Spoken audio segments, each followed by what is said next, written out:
vous me l'avez présenté comme un journal qui représente un peu l'équivalent du Monde ici. Donc une sorte de, on va dire, de journal des élites, on va dire, de ceux qui décident de ce qui est bien, de ce qui est drôle, de ce qui ne l'est pas. Je ne suis pas certain qu'avec l'évolution des choses, ce type de posture, de journaux, puisse résister en réalité à ce qui se passe sur Internet. C'est pour ça que j'ai accepté, alors que je refuse régulièrement de répondre aux questions, puisque je crois avoir fait le tour, on va dire, de ce que représentent les médias institutionnels, ce qui représentent mais je pense que lorsque l'on travaille, mais vous allez peut-être me démentir, lorsque l'on travaille pour le New York Times, les questions sont déjà empreintes d'un état d'esprit. Je peux me tromper, je ne crois pas en l'objectivité des journalistes. Mais lorsque l'on représente une enseigne aussi brillante que celle-là, je ne vois pas comment, et dans mon esprit, le New York Times est un journal qui sert, peut-être que je me trompe, vous allez certainement, on est dans les pages culture, mais qui sert de toute façon une culture pro-américaine, une culture de cette armée américaine, si vous voulez, de cette toute puissance américaine, de ce rêve américain qui n'est pas le mien, du tout. À un niveau où je pense que c'est un cauchemar américain. Pour moi, c'est comme ça que je vois les États-Unis. Mais je sais qu'il y a des gens qui, aux États-Unis, pensent comme moi, d'ailleurs, qui vivent. Pour moi, c'est le pays des serial killers. C'est magnifique, d'ailleurs, avec des performances extraordinaires ces derniers temps. C'est le pays du rodéo. On monte sur une vache, sur un taureau, on lui serre les couilles, et puis on essaie de rester le plus longtemps possible dessus. Ce sont des jeux étranges, que dans d'autres pays, on peut ne pas comprendre. Je préfère la corrida, à la limite. Ça paraît plus intéressant, c'est plus dans ma... Puis c'est un pays qui va vite, c'est un pays qui prend pas le temps de... Alors on est baigné dans cette culture américaine.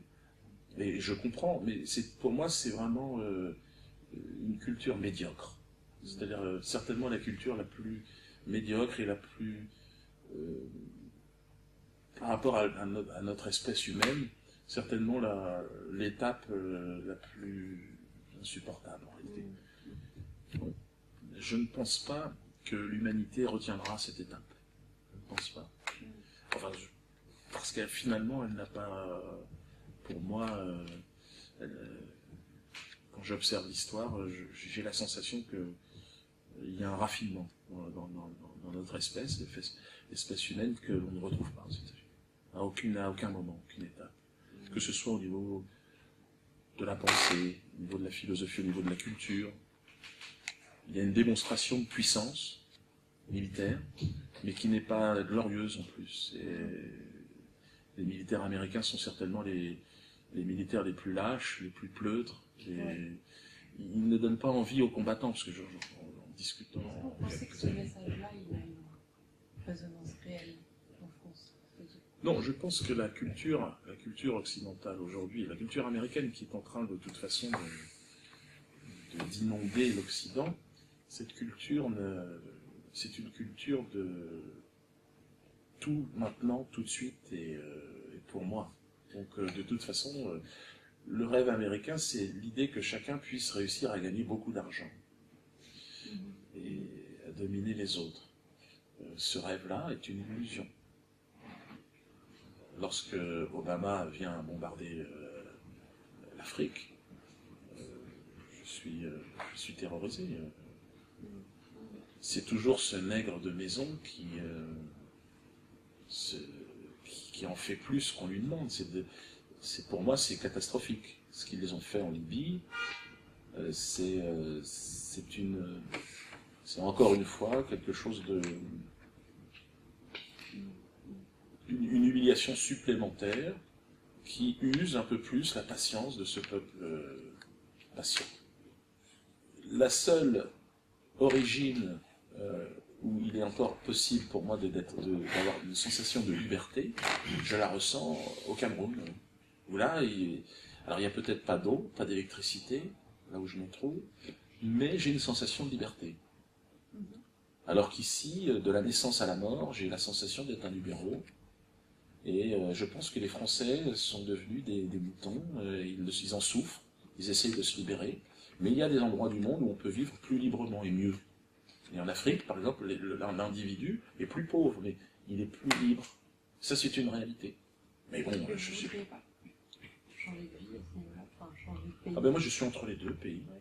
J'ai pas trop le Cameroun. Voilà, moi j'ai une maison au Cameroun, j'ai ma famille aussi au Cameroun, et puis je me bats pour que la France aussi redevienne libre. Je fais partie, moi, de ce monde qui essaye de rester libre, qui s'accroche, qui se cache dans la forêt, et qui, sous les drones aujourd'hui, et sous les billets verts ou l'euro.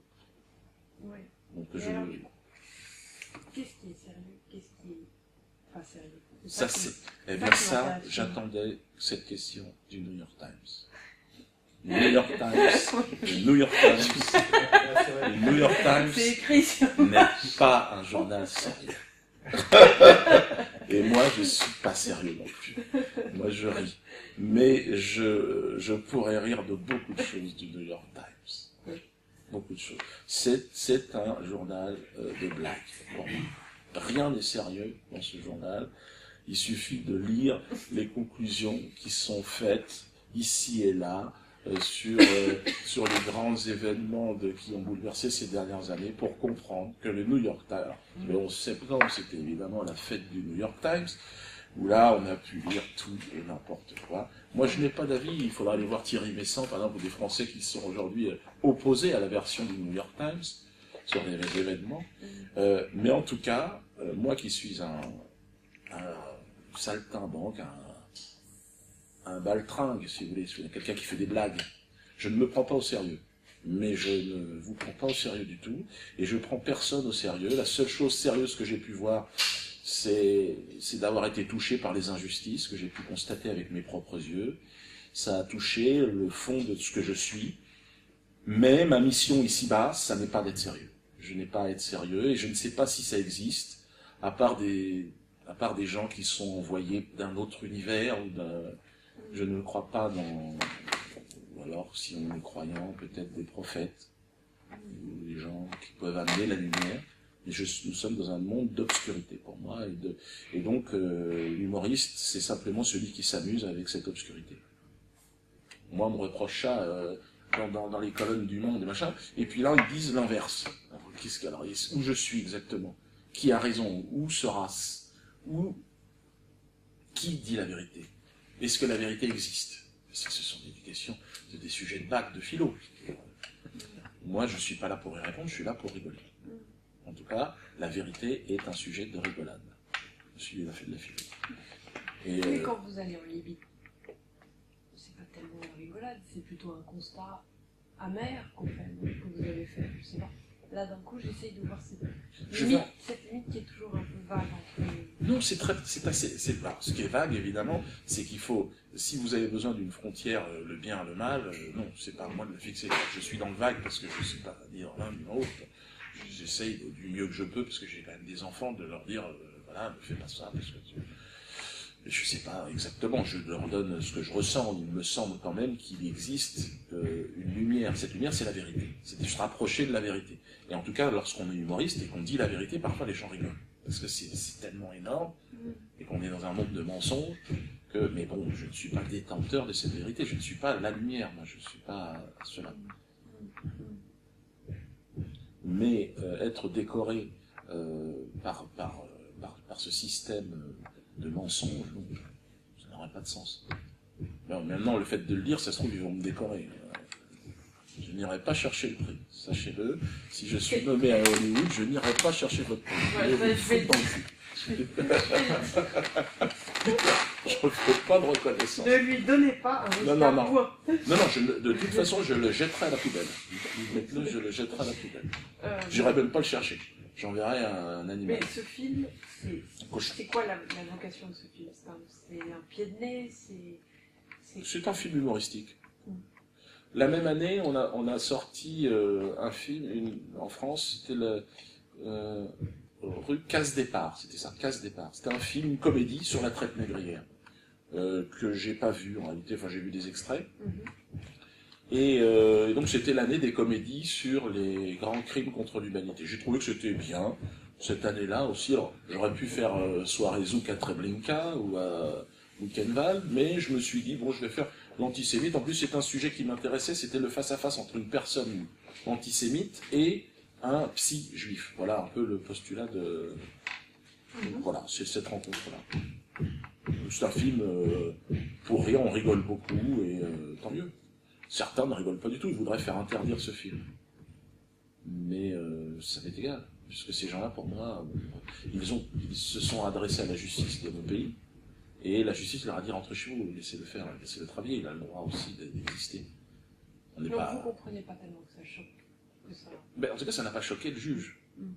Alors si ça choque des gens, tant mieux, quelque part, parce que c'est quand même l'objet du rire, c'est d'aller provoquer quelque chose, une réflexion. Maintenant, l'adhésion, vous savez, ce film sur la traite négrière, il y a plein d'Antillais qui ont trouvé ça déplacé, ont été choqués.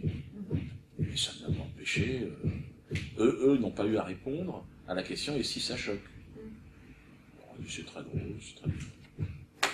Continuez. Et je n'ai pas à juger, moi, en tant qu'artiste, en tant qu'humoriste, je pousse simplement les incohérences et les deux poids, deux mesures. Je dis, mais comment ça se fait que là, par exemple, ils peuvent être diffusés à Cannes et pas moi? Pourquoi? Parce que Cannes, c'est ni plus ni moins qu'un département culturel de l'État israélien, tout comme Hollywood. C'est pas moi qui le dis, c'est Woody Allen. Il dit c'est la plus grande fête juive des États-Unis. C'est vrai, il a raison. Ouais. Du coup, quand on vous taxe d'antisémitisme, vous rigolez? On se traite d'antisémite pour rigoler avec les enfants. Donc c'est devenu même un peu l'idée de son temps. Ouais. Dès que le chien fait une connerie, on dit antisémite. Finalement, il n'y a rien de religieux, il n'y a pas de... Non, c'est une escroquerie, c'est n'importe quoi. C'est... vous savez, il y a toujours des problèmes dans les tribus, dans les clans, les gens se battent, bon voilà, après, là, on nous a inventé quelque chose, on nous a créé quelque chose d'unique, qui serait voilà, un peuple martyr, qui porterait la souffrance de l'univers, que dis-je, les 3 galaxies tout autour, sur ses épaules. Ce peuple, ce serait le peuple juif, ce qui n'a absolument pas de sens. Bien sûr, il y a... Le peuple juif faisant partie de l'humanité et souffre parfois comme tous les autres, quoi. Mais pas plus, jamais plus. Jamais, parce que là, ça veut dire compétition victimaire, ça veut dire commencer à négocier, à marchander ses morts, à dire j'ai 4 morts, j'ai le droit à un billet. Là, ça devient obscène. Ce qui s'est passé d'ailleurs lors de la Dernière Guerre mondiale, avec le comportement d'Israël, le comportement obscène, inimaginable, c'est-à-dire d'aller négocier ses morts, et de faire payer encore l'Allemagne, par exemple, sur des crimes que évidemment les jeunes générations n'ont pas commis. Mais aujourd'hui, vous vous sentez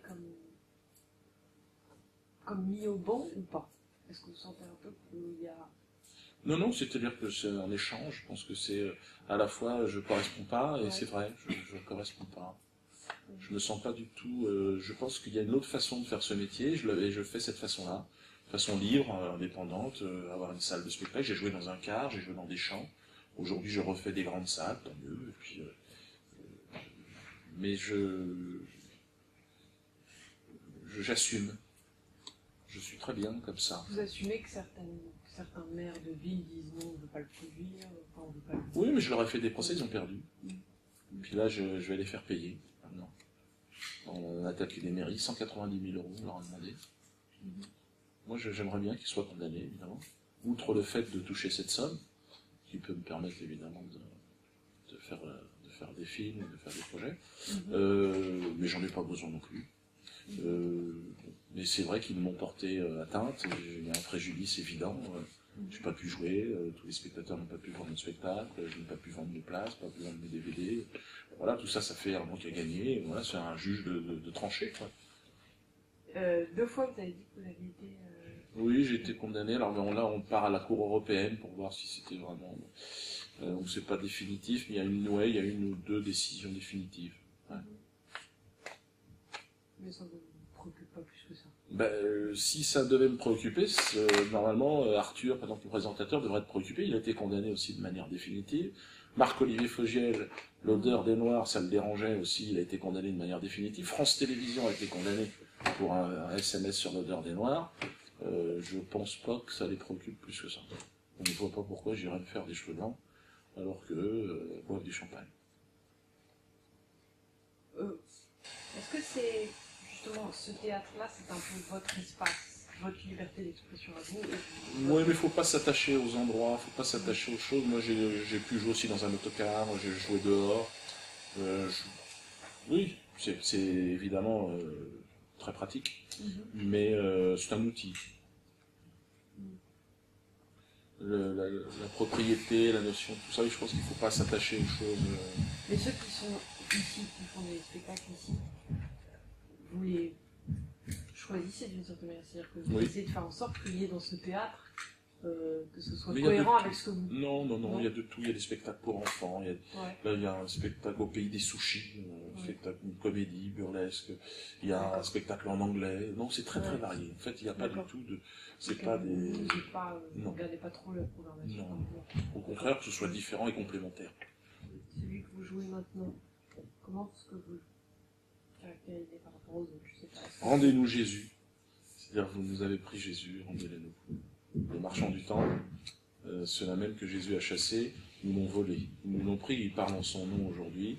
Et donc, voilà, il faut nous rendre parce qu'il nous manque. Cette lumière nous manque. Je ne fais pas de différence entre un musulman, un chrétien sincère. C'est des gens qui croient en quelque chose et qui surtout, je veux dire, le système est en train de chasser les religions, alors que les religions, c'est pas le problème en réalité. Le problème, c'est les voleurs, ce sont les menteurs. Donc voilà, moi j'essaye et je me dis qu'il y a des gens sincères aujourd'hui. Je suis sûr que qu'ils soient croyants ou non croyants, des gens sincères, voilà, qui sont conscients que nous sommes en train de vivre un tournant, où le mensonge est trop énorme. Mais alors, rendez-nous Jésus, je le dis comme ça, peut-être que j'aurai la réponse en regardant, mais c'est de dire quoi, qu'on a été pollué par les autres religions? Non, c'est-à-dire que vous avez grandi dans la religion chrétienne, vous? Oui. Alors, à un moment donné, Barabbas et Jésus sont sur le pouvoir romain s'en lave les mains. Bon, et là, ils prennent un tueur, un violeur, Marc Dutroux, ils le mettent à côté de Mère Teresa et ils disent, alors, vous voulez qui? Et là, ils disent, rendez-nous Barabbas. Et si on avait dit rendez-nous Jésus, si nous on avait eu le courage à ce moment-là, si nous on avait dit rendez-le nous, en fait, quel monde, dans quel monde on vivrait dans quel monde? C'est cette idée qui a apporté ce spectacle. Il y a d'autres projets en cours? J'ai un film qui va sortir, qui s'appelle Métastase. Vous avez été super productif. Oui, c'est un petit peu la force, on va dire, de la situation dans laquelle on se trouve, c'est que il y a une créativité. Moi, je travaille beaucoup là comme ça, c'est pression, expression. Et comme je ne manque pas de pression, je ne manque pas d'expression. Et Métastase, ça va être... C'est un film sur le cancer. Oui. Il n'y a absolument pas de question d'Israël dedans. Il n'y a rien du tout. Il y a vraiment, normalement, il ne devrait pas y avoir de problème. Mais c'est pas sûr non plus. Je vais vous laisser parce que je me dis que derrière moi. Désolée. Non. J'ai pris pas mal de temps. Non, mais c'est... Merci en tout cas. Merci. Maya. Vous voulez que je barre? Non, c'est bien. Je vais la garder.